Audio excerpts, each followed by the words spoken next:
সর্বস্তরের নাগরিকদের নিয়ে এবার ২১শে ফেব্রুয়ারিতে বন্দরনগরীর কেসি দে রোডে নবনির্মিত চট্টগ্রাম কেন্দ্রীয় শহীদ মিনারে ফুলেল শ্রদ্ধা জানানোর ঘোষণা দিয়েছেন city mayor doctor Shahadat Hossain.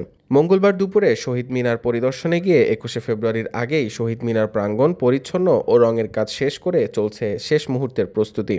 এ সময় মেয়র বলেন, অতি আগ্রহ নিয়ে চট্টগ্রামের মানুষ অপেক্ষায় আছে।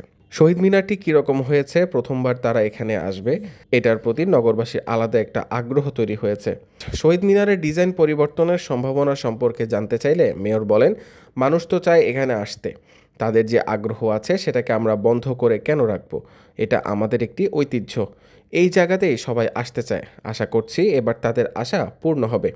আপাতত আমরা এবছর এখানে শ্রদ্ধা জানাই। এটার যিনি ডিজাইন করেছেন আর্কিটেক্ট, উনি এখন আমেরিকাতে আছেন। এখানে মিনারটি আরও বাড়িয়ে দেওয়ার একটি প্ল্যান রয়েছে, কিন্তু আমরা কাজ শুরু করিনি। উনি যদি আসেন, বাড়ানোর কাজ বেশি সময় লাগবে না। সেটার জন্য ডিউ লেটার পাঠানো হয়েছে।